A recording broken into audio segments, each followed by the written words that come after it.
Monsieur le directeur de l'Office, cher Michel Dubois, Madame la présidente de l'HRS, chère Coralie, Monsieur le sénateur parrain Pierre Ouzoulias, l'OPEXT est particulièrement heureux de participer à l'ouverture de ce colloque de haut niveau au Sénat. Stéphane Piednoir, qui est le président de l'OPEXT, aurait aimé le faire lui-même, mais il est retenu pour des obligations dans son département. Il donc m'a demandé de l'excuser et de le représenter ce matin. Mais il aurait insisté, comme je vais le faire d'ailleurs, sur la très grande pertinence de cette rencontre et sur l'importance de se pencher sur le sujet majeur qui est l'intégrité scientifique. Pour nous, que l'OPEXT accueille ce colloque a beaucoup de sens pour plusieurs raisons. La première et la principale est que l'OPEXT a travaillé il y a quelques années, ça a été dit, sur l'intégrité scientifique. C'est pourquoi d'ailleurs l'ouverture de ce colloque se fera à devoir, en ce qui nous concerne, avec Pierre Ouzoulias, qui était co-rapporteur du rapport de l'OPEXT sur ce sujet, avec le député Pierre Henriet, qui était à l'époque président d'ailleurs de l'OPEXT, et ils avaient mené un travail très approfondi en consultant de nombreux acteurs et experts et avec un très haut niveau d'exigence. Donc je lui laisserai bien sûr, en tant que véritable spécialiste du sujet, le soin de revenir en détail sur la genèse, le contenu et les propositions de ce rapport qui ont notamment permis d'inscrire dans la loi pour la première fois le principe de l'intégrité scientifique en lui donnant une définition précise et en le déclinant à travers de nombreux exemples. Pour ma part, je vais me servir de cet exemple pour parler du rôle de l'OPEXT. Alors l'OPEXT, c'est plus dur à dire que l'Office. Donc c'est l'Office parlementaire de l'évaluation des choix scientifiques et technologiques. C'est une instance parlementaire à la fois originale et assez unique. Elle a été créée il y a plus de 40 ans par une loi de 1983 votée par les deux chambres à l'unanimité, ce qui est un fait plutôt rare quand on regarde l'évolution des textes législatifs actuellement. C'est une structure bicamérale qui comprend donc 18 députés, 18 sénateurs, représentatifs des compositions politiques de chaque assemblée, et il est alternativement, alors tous les 3 ans en moyenne quand il n'y a pas de dissolution, présidé soit par un député, soit par un sénateur, et donc le président actuel est le sénateur Stéphane Piednoir que je représente en tant que vice-président. Il travaille pour les commissions de l'Assemblée et du Sénat qui peuvent donc le solliciter, alors soit pour réaliser des études longues avec des auditions et des déplacements qui peuvent durer plus d'une année, mais il établit aussi et souvent des notes scientifiques plus courtes qui permettent d'éclairer les parlementaires sur des sujets d'actualité. Il organise enfin des auditions publiques en mettant autour d'une table pendant 2, 3, 4 heures toutes les parties prenantes d'un sujet, notamment des experts scientifiques, pour éclairer ou dépassionner un sujet complexe et polémique, et évidemment ces auditions sont filmées. Le caractère bicaméral de l'OPEXT donne un poids particulier forcément à nos travaux. En effet, presque tous ces rapports ou notes scientifiques sont confiés à un binôme de rapporteurs, un député, un sénateur, ou une députée, une sénatrice, ou une combinaison des deux, bien sûr, de bords politiques différents. Leur capacité à se mettre d'accord et à présenter un rapport commun aux membres de l'OPEXT qui votent ensuite sur ce rapport et l'adoptent, généralement par un consensus ou à une très large majorité, est à souligner là encore, car ce n'est pas commun dans la vie parlementaire. Toujours sans toucher à l'intégrité, évidemment, du rapport.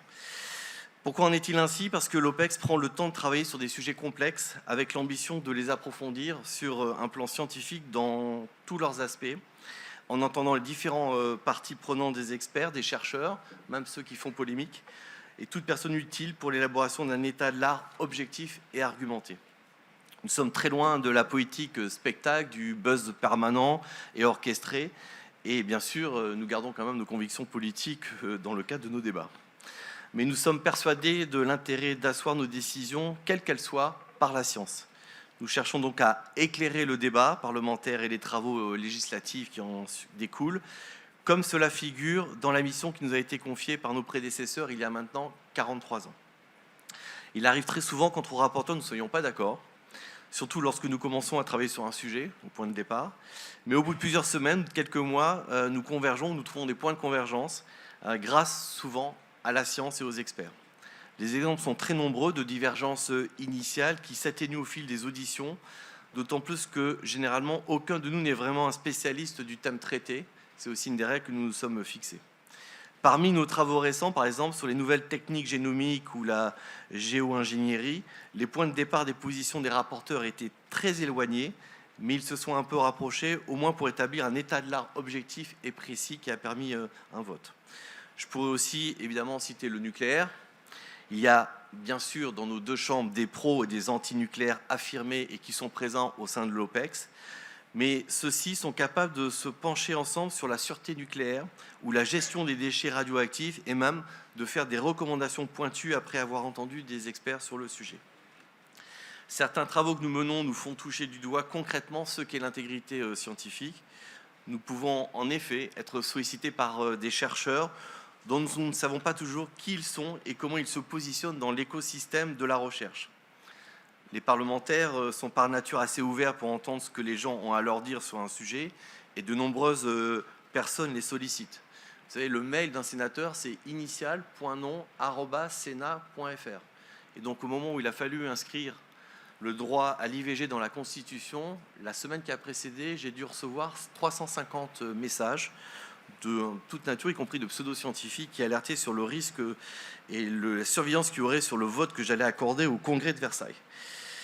Bref, c'est là où l'OPEX en particulier, nous devons être extrêmement vigilants, notamment sur la question des conflits d'intérêts.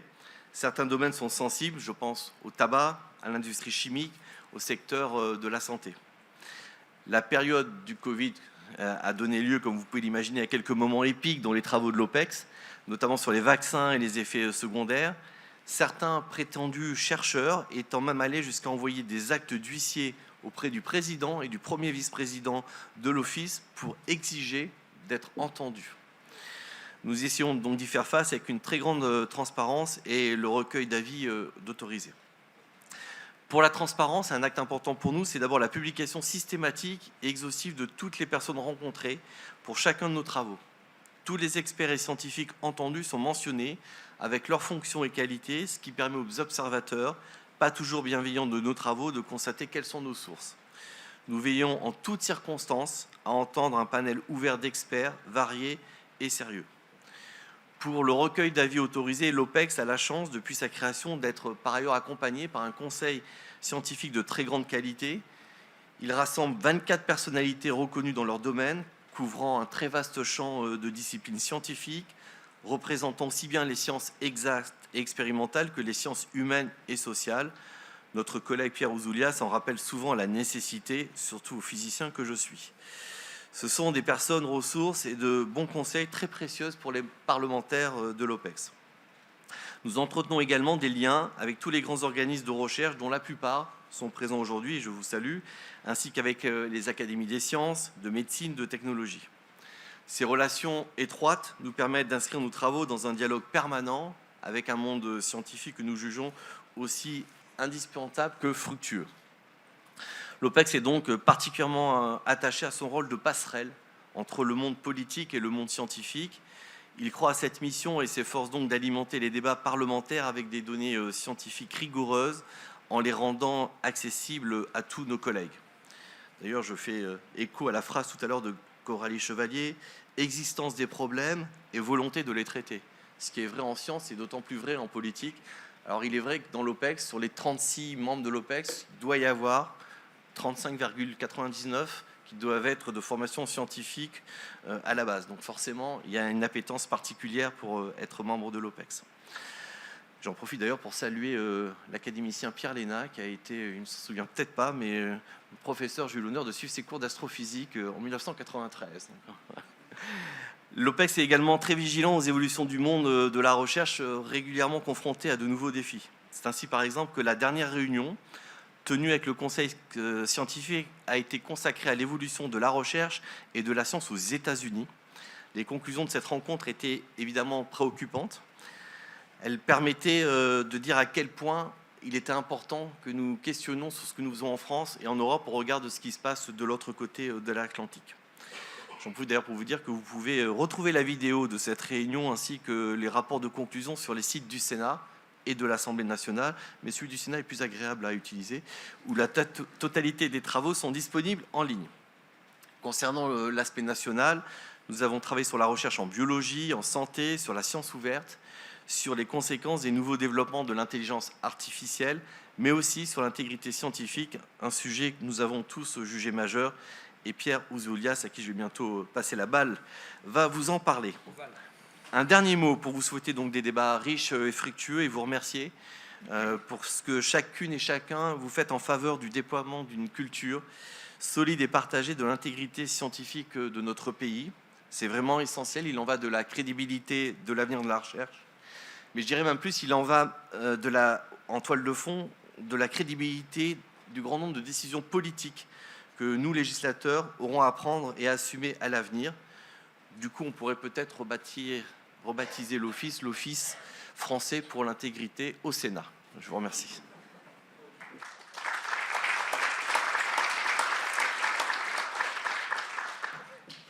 Bonjour à tout le monde. Je suis très heureux d'être avec vous. Donc, je suis le parrain.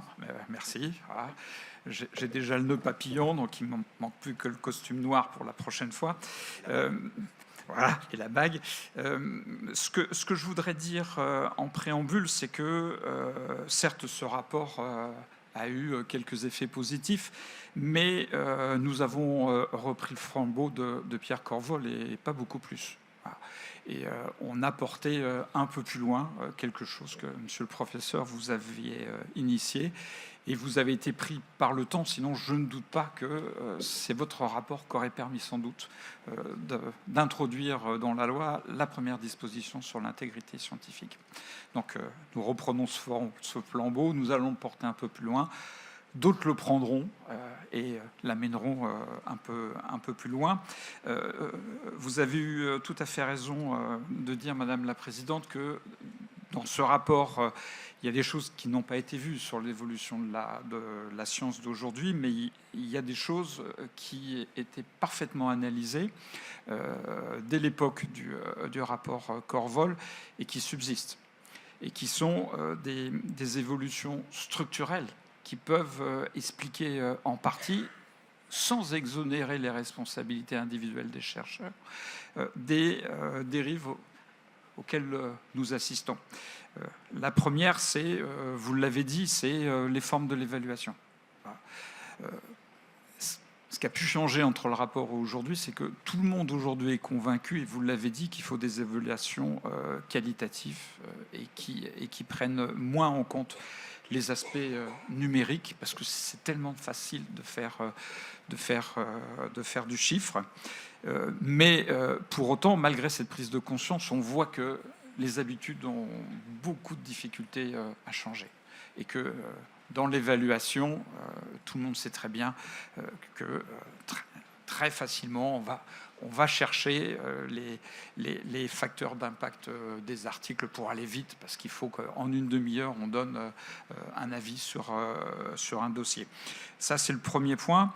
Le second point, nous l'avions dit dans notre rapport, il y a la nécessité de ralentir la science. Voilà. On va trop vite, on fait trop de choses, il y a trop de publications. J'ai lu un article, je ne sais pas ce qu'il vaut, qui considère qu'il y aurait entre 10 et 15% des articles scientifiques qui ne sont jamais lus. Jamais lus. Voilà. Je ne parle même pas du bilan carbone qu'il y a derrière ça, mais on a besoin de ralentir la science, comme on a besoin de ralentir le travail parlementaire aussi. Voilà. Il y a une espèce de justification par le chiffre, par l'emballement. Et on pense que nous, on fait bien notre travail de parlementaire quand on enchaîne les propositions de loi sur les propositions de loi qui ont des durées de vie de plus en plus limitées. Donc ça, c'est des choses qui restent absolument d'actualité et sur lesquelles il est très difficile de communiquer. Parce que les modes d'évaluation parlementaire de la recherche sont fondés sur des indicateurs bibliométriques. Et que quand on va regarder le budget du CNRS, la première chose que nos collègues vont voir, c'est que la France a perdu tant de place dans les classements sur le nombre de périodiques d'articles rendus. Et derrière, on aura beau expliquer qu'il faut prendre ces chiffres avec beaucoup de précaution, ce qui va être retenu, c'est le classement. Voilà. Je mettrai entre parenthèses le classement de Shanghai, mais vous voyez, c'est à peu près la même idée. Alors, pourquoi nous avons réussi par ce rapport à introduire dans la loi une disposition qui, à mon avis, est fondamentale? Nous le devons en partie à la Covid.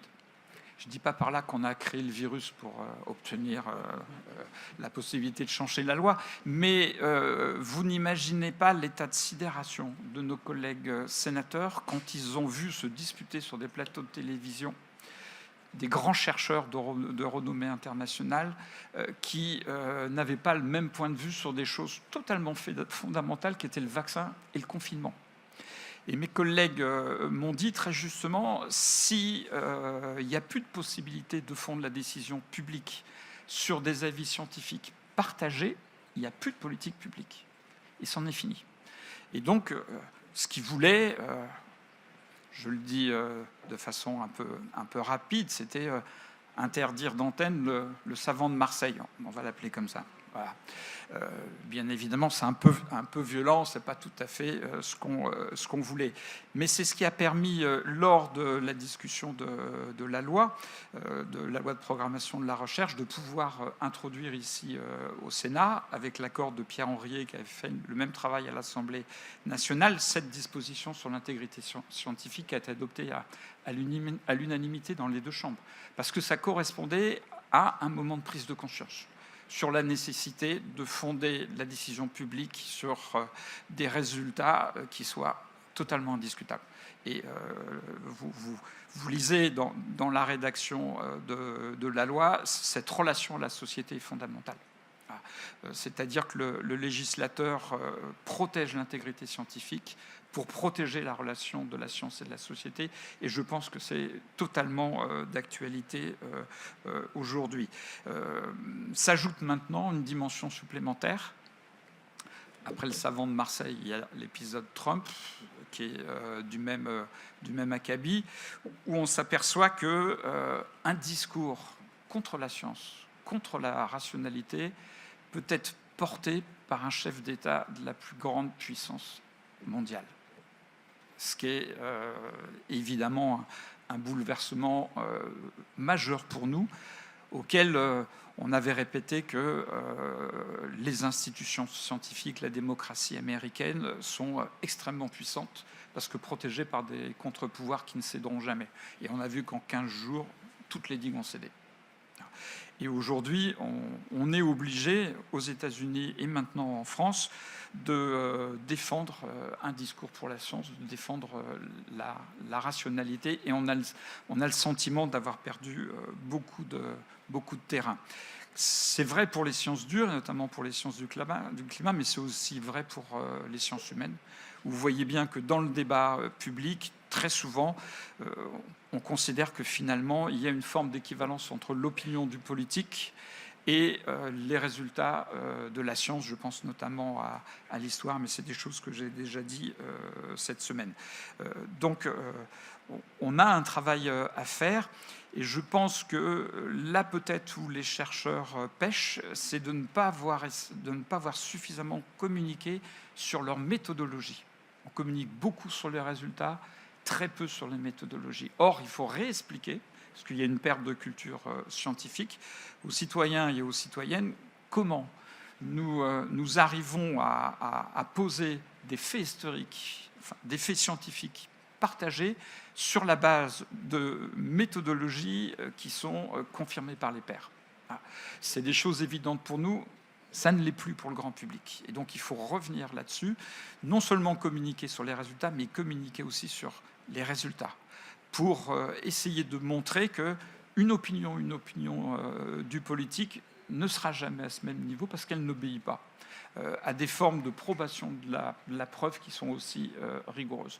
Et donc là, il y a un travail très fort à faire.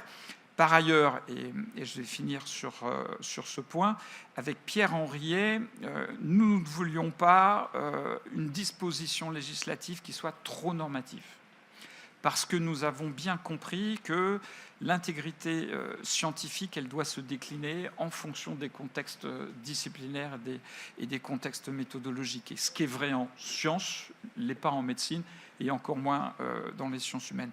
Donc ce qu'on voulait, c'était un article très simple qui donne un objectif moral, déontologique très large. Et ensuite, nous avions dit au ministère, aux opérateurs, aux universités, c'est à vous de travailler en interne pour décliner organisme par organisme ce qu'on avait appelé un peu rapidement des codes de procédure. C'est-à-dire la façon dont les méconduites sont instruites, la façon dont on donne aux chercheurs qui sont mis en examen, on peut utiliser ce terme qui est neutre, les moyens de se défendre, mais aussi quelles sont les peines qui peuvent être infligées. Est-ce qu'il doit y avoir un quantum des peines nationales? Et puis, quelles sont les mesures de réhabilitation? C'est-à-dire qu'un jugement, il ne peut pas être ad vitam aeternam. C'est pas vrai dans la vie de tous les jours, ça ne peut pas être vrai dans la science. Et je vous le dis, sur cet aspect-là, je le dis en format, je le dis dans les formes du Sénat, on a le sentiment qu'on aurait pu aller plus loin. Voilà. Je crois qu'on n'a pas beaucoup avancé. Voilà. Et c'est sans doute un des domaines où aujourd'hui il faut vraiment s'investir. On l'avait dit avec Pierre Henriet, s'il ne se passe rien, le législateur prendra ses responsabilités et complétera la loi. Personnellement, je pense que ce n'est pas la bonne solution, parce qu'on voit très bien qu'aujourd'hui, dès qu'on touche au dispositif législatif qui est en relation avec le HCRS, on risque le pire. Voilà. Et je pense qu'il faut faire extrêmement attention et conforter ce qui existe déjà et ne pas donner les moyens législatifs à certains de démembrer ce que nous avons mis des difficultés à construire. Mais il est indispensable qu'un chercheur qui se voit mis en examen sache dans quel cadre, puisse avoir une instance de recours. J'étais personnellement tout à fait partisan pour que l'Office joue le rôle de chambre d'appel au profit des chercheurs, parce que l'état de droit français et européen dans lequel nous évoluons considère que le droit à un appel pour un jugement est fondamental de la garantie des libertés individuelles. Et aujourd'hui, là-dessus, il y a une absence. Donc il reste encore beaucoup de travail. Ce que je souhaite, c'est qu'avec la nouvelle mandature de l'OPEX, nous puissions réaliser, comme on l'a fait jusqu'à présent, une évaluation de la façon dont les dispositions législatives ont été mises en œuvre et essayer de faire des recommandations pour que nous allions un petit peu plus loin. Je finirai en disant que cet hémicycle est à l'image de ce que nous devons réaliser maintenant face au péril que doit affronter la science, mais aussi la démocratie. C'est-à-dire renouer le fil entre les savants, la représentation parlementaire et la République, parce que c'est l'histoire de la France. Et que la France, elle s'est fondée avec des chercheurs, avec Condorcet, avec Irène Joliot-Curie, qui a été ministre de l'enseignement supérieur en 1936, à une époque où les femmes n'avaient pas le droit de vote, je le rappelle quand même. Et je crois que nous avons besoin de nous retrouver tous ensemble dans nos divergences et notre diversité politique, mais pour refonder le lien indispensable entre les savants et la République. Je vous remercie.